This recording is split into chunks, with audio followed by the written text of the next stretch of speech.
جیاوازیەکی زۆری موچە هەیە بۆ خانشینان لە هەموو بوارەکان، چ سەربازی، چ هێزەکانی ئاسایشی ناوخۆ، چ پێشمەرگە، چ مامۆستایان، چ فەرمانبەران، و ئەو نەعەدالەتیە گەورەی لە موچەی خانشینیە هەیە بە جۆرێکە کە لە سەر و تەوەقوعەوەیە، لە سەر و هەموو ستانداردەکانەوەیە. موچەت هەیە 220,000 فەرمانبەر، پێشمەرگەی ئاسایش، پێشمەرگە و کارمەندی پۆلیس، دوای 30 ساڵ خزمەت موچەکەی لە 220,000 300,000 320,000 تێناپەڕێ.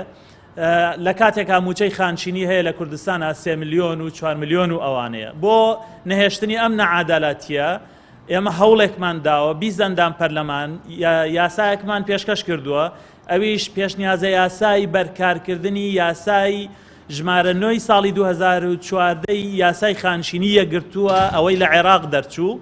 طبعا ساڵی 2020 هەوڵ درا ئەم یاسایە جێبەجێ بکرێت لە کوردستان. حکوومەت ئەو کاتە پاساوی ئەوە بوو کە پارەی نییە، ئیمکانیاتی نییە.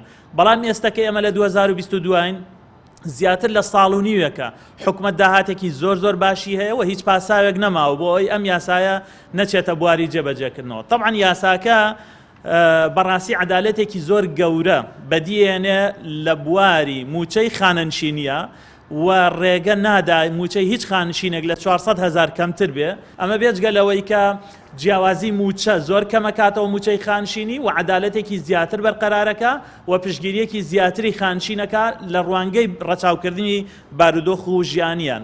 طبعا یاساکە بۆ هەموو فەرمانبەرانە، چ فەرمانبەری شارستانی، چ مامۆستا، چ کارمەندانی هێزەکانی ناوخۆ، پۆلیس، ئاسایش، بۆ هێزەکانی پێشمەرگەیە، بۆ پلە تایبەت و پلە باڵاکانەوە ئەوانیش موچەکانی خانشینیان کەمەکاتەوە.